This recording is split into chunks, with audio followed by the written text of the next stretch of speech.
The movie begins at Los Angeles Airport, where the flight attendants Jenny and Paula are preparing for the upcoming flight. Captain Forrest and his co-pilot Wellesley are talking with them, and they notice that there aren't many passengers today because of the thunderstorms. Wellesley is also taking some medicine because he doesn't feel well. Soon the attendants start greeting the passengers. There's George, a teenager who always travels alone and doesn't like anyone watching him. Bev arrives with her husband, Dr. Kingston, who suffers from Parkinson's disease, which prevents him from moving or speaking. There's also Sheila, a medic in the army who is afraid of flying. At the same time, Louise is traveling with her cat, while Neil and Susan are expecting a baby. Neil is obsessed with cleanliness, so they wipe their seats before sitting down. Meanwhile, Forrest and Nika are excited foreigners who don't speak English very well. Henry also brings a hamster cage with him. When Ralph tries to help him place it in the overhead luggage compartment, he gets bitten during the process. The cage won't fit, so Henry is forced to put it in the cargo hold. Preston, a businessman, keeps sneezing repeatedly and looks sick, showing symptoms similar to what Wellesley is experiencing. When the plane finally takes off, Jenny reminds Neil to turn off his cell phone.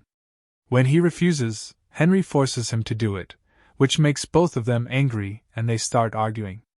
Jenny sends them back to their seats and warns them that they could be arrested when they land if they don't follow the rules. Later, Henry jokes with Jenny and tells her about his PhD, while also commenting on the state of manners in society. After a while, Henry watches the news and learns that the Centers for Disease Control have quarantined an apartment building in Los Angeles. At the same time, Ralph starts feeling extremely sick and asks for water while staring at the wound on his finger. Jenny notices that he's sitting in a strange way, and when she goes to check on him, he suddenly vomits on her. Foam starts coming out of his mouth as he begs her to land the plane. The flight attendants do everything they can to help him, while no one notices the cat sneaking over and eating the vomit from the floor. Jenny leaves the man with Paula and goes to clean herself, but at that moment Ralph runs down the aisle, shoves her aside, and starts banging on the cockpit door, demanding that the plane stop. Wellesley follows protocol and locks the door, while Forrest sends a message to ground control informing them about the situation. Henry tries to stop Ralph, but Ralph easily overpowers him, and the same thing happens with George. Then Preston, George, Paula, and Sheila work together with Henry to restrain Ralph. Eventually they manage to knock him down and tie his hands with plastic restraints. After that, Sheila checks to make sure no one else is injured, while Jenny breaks down alone and tells Paula that she feels like she failed to be useful during the emergency. At that moment, Forrest announces that he has received orders to land and instructs everyone to return to their seats. The plane begins shaking violently as it descends, and the flight attendants tell the passengers to bend forward. Ralph's body keeps slamming around, hitting his head, and Jenny and Paula struggle to keep him restrained. Suddenly Ralph wakes up with red eyes and bites Paula's nose, causing her a very serious injury. Ralph completely loses control and starts running down the aisle, biting everyone in his path. George and Sheila try to grab him again but fail. Preston tries to pull Ralph away from them, but Ralph bites his face. Henry tries to hit him with a fire extinguisher, but it doesn't affect him. Eventually they manage to shove him into the airplane bathroom and lock him inside, holding the door shut. The plane lands at a small airport, and ground control sends paramedics to deal with the injured passengers. Jenny tells the others that she saw a news report about the CDC quarantining a building in Los Angeles, and thinks that might be the reason for what happened to Ralph. Sheila then uses the emergency first aid kit to give Paula medication to prevent her from going into shock, and she wraps a bandage around her face. However, Paula is bleeding heavily and needs immediate medical attention. Forrest becomes angry because ground control tells them to wait despite knowing about the emergency, so he decides to use a gate that isn't normally assigned. Luckily, a baggage handler named Ed sees the plane arriving and opens the gate just in time. Forrest and Wellesley try to hold the locked bathroom door while the passengers quickly leave the plane, except for Bev and Kingston, who need help moving. Ed leads the group to the other side of the gate, but the door is locked and no one answers his calls on the radio. They have no choice but to follow Ed through a staff entrance to enter the airport operations area. The group goes up the stairs, and Ed reaches another set of doors, but he's shocked to discover that they're all locked, something that never happens. When he checks the electrical panel, he realizes they're under quarantine, and everything they do is being watched by the still active security cameras. An argument breaks out about what they should do next, but it suddenly stops when they hear the sound of sirens. Looking out the window, they see ambulances and police cars outside, but the window is quickly covered. Then a voice announces that the group is under quarantine and must wait until help arrives. The passengers start calling their families to tell them what's happening, and then they turn their anger toward Jenny, treating her like a representative of the airline. Jenny doesn't know how to defend herself, but luckily Sheila interrupts the shouting and explains that she has a medical kit in her bag that could help Paula survive for a few more hours. Jenny takes Ed and a few passengers with her to search for Sheila's bag, but suddenly the lights go out.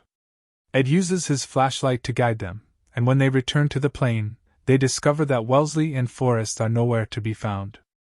Jenny opens the bathroom door and is horrified when she sees blood everywhere. Preston moves to grab his laptop and bumps into Kingston, who is sitting alone because his wife is missing. When the others ask what happened, Kingston uses his eyes to point at two plastic toys on the floor that have been torn apart by bites. At the same time, Ed lifts the carpet on the floor and finds a hatch that leads directly to the baggage loading area. Jenny reaches for Sheila's medical kit, while Neil pulls a gun out of his bag.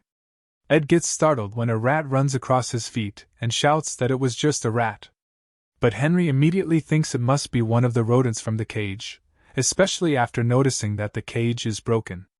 When Jenny comes out of the cargo area and looks around, she notices that Preston's laptop is covered in blood. At the end of the hallway, Wellesley appears crawling on his hands and knees before collapsing, completely covered in blood. Suddenly the injured Forrest appears behind Jenny and attacks her. The men rush to help her, but their blows don't affect him. Neil ends up shooting him, saying this clearly isn't any known disease. Jenny remembers the building from the news that had been placed under quarantine. At that moment, Kingston notices a rat with red eyes near him, but he can't speak, so no one hears him. The rat jumps onto his head and manages to bite him before George pulls it away. Meanwhile, the men trap the rat in a bucket while Sheila treats the wound. After that, the group agrees to lock George and Paula inside a container just in case they transform as well. Ed uses a stick to grab the rat and notices a mark on its leg, which suggests it escaped from a laboratory. George says Henry brought it and lied to them when he said it was a hamster, because he's sure he saw long tails inside the cage earlier. When Henry denies it, Jenny pulls him aside and demands the truth. Henry swears again that he didn't do it, but Jenny doesn't believe him. Bev says she saw the rat moving through the aisle before she transformed and attacked them. The group locks her in the bathroom and then barricades themselves inside the cockpit.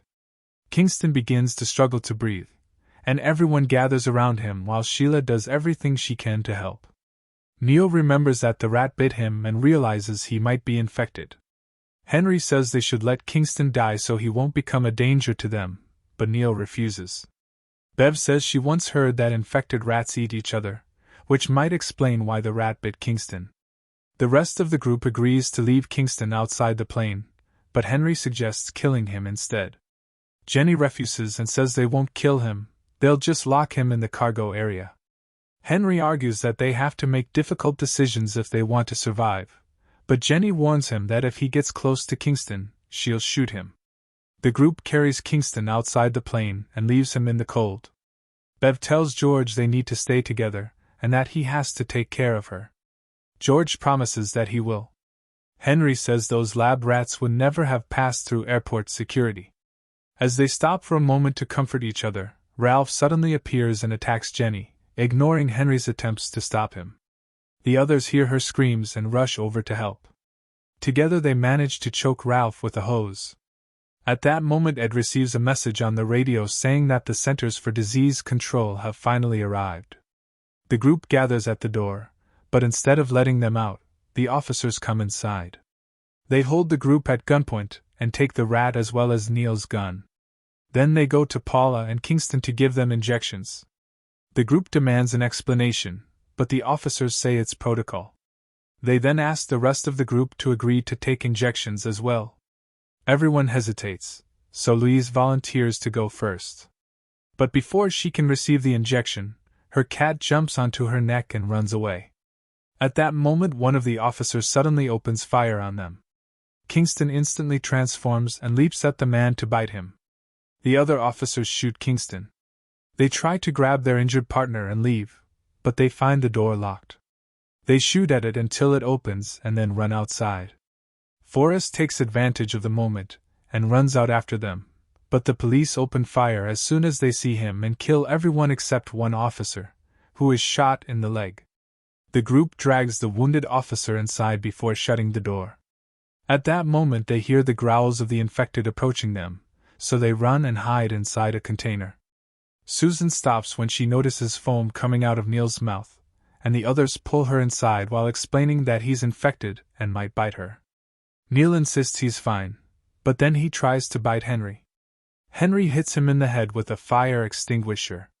Sheila points out that each injection had a different color, which means each person was given something different, so this isn't just standard protocol.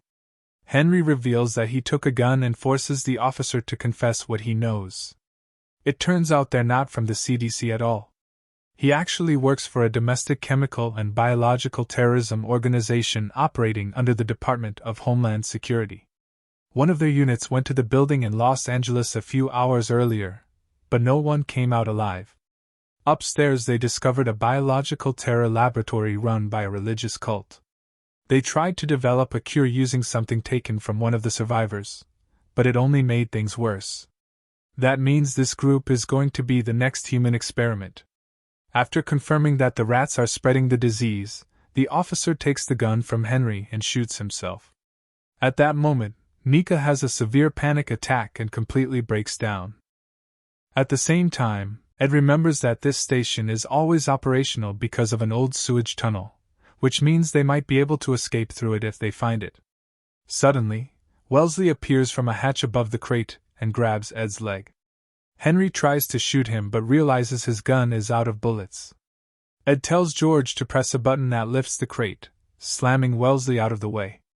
The group leaves the crate behind, with Ed leading the way. Meanwhile, Jenny notices that Henry is missing, and Nika was walking in the back. Suddenly, something pulls her away from the others. The group runs quickly up the stairs trying to escape.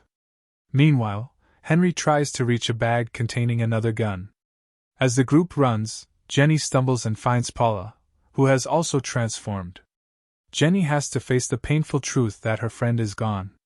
She grabs a wrench and fights the creature, pushing it off the platform and killing it. The group then reaches an office and searches for station blueprints, which show them a path through the walls to find the sewage tunnel. At the same time, George reveals that he stole Henry's bag and found suspicious documents recording lab experiments, along with a mysterious box. Susan and Neil discover it too and try to attack, but Henry returns and knocks them both down. Ed notices that Henry was bitten, and George uses the opportunity to open the box, discovering medicines and injections. Henry finally admits that he brought the rats and explains that he's part of the religious cult the officer mentioned earlier. Their goal is to cleanse the planet of humans, whom they see as spreading violence and destruction every day. Henry threatens to kill Jenny if George doesn't give him the antidote. Ed tries to stop him, but Henry shoots him, killing him. The others are terrified and let Henry take the antidote, which he mixes with his own blood and puts into his eyes while explaining that his group has followers in different organizations, which is how he got the rats past security. Henry is ready to leave and wants to take George as a hostage. Jenny tries to stop him, but Henry hits her and escapes with George and the blueprints. Jenny feels dizzy. Sheila goes out first, and after a few moments, Jenny follows. She finds Preston injured, and a chase ensues. Preston tries to grab her, so Jenny kicks him, forcing him to run, then hits his head with an open metal cover until he dies. She continues searching for George but has to take a different path when she sees Nika, now transformed, standing nearby. Entering another room, she bumps into Sheila, who gives her the thermal goggles the officer had and tells her she's been bitten. Sheila asks Jenny to search for George while she buys some time. Sheila returns to the main room and shouts loudly to draw the attention of the remaining infected, who start chasing her. Jenny finds a wall hatch that Henry had opened while searching for the tunnel. As she's about to enter, Louise grabs her, but Jenny uses the wrench to strike her until she falls. Jenny then proceeds through a narrow passage between walls, noticing blood drops on the floor with the help of the thermal goggles. She's shocked to see several animals, but they're just regular rats, not lab rats. Following the blood trail, Jenny finds the blueprints in Henry's shirt near a stairway leading to the sewage tunnel. She looks down and sees George, who explains that the antidote didn't work and that Henry has also transformed. Jenny ignores George's warnings and descends, noticing blood dripping onto her shoulder. Suddenly, Henry appears and attacks her, causing her to drop the goggles while he throws them around. George puts on the goggles, grabs a gun, and shoots Henry. Jenny is free, takes the goggles back, and uses the wrench to finish off Henry with a blow to the head. At that moment, a massive fire breaks out below, indicating that the team outside is burning the station.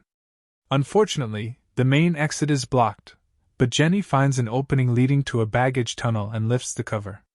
George is afraid to go down, so Jenny gives him the goggles and tells him to go first for safety. As explosions erupt outside, they move through the tunnel as quickly as possible. Jenny begins to feel extremely fatigued and realizes she's injured. George sees that she's struggling but refuses to move without her. Jenny agrees to keep following him. Finally, they reach the exit, which is blocked by iron bars. George barely squeezes through. When he turns around, Jenny, already transformed, tries to attack him from between the bars. Luckily, she can't get through, and George frees himself by taking off his jacket. In the end, George escapes the airport. At the same time, Louise's cat also escapes and heads into the city. And that's where the movie ends. Thanks for watching. Don't forget to like the video and subscribe to the channel.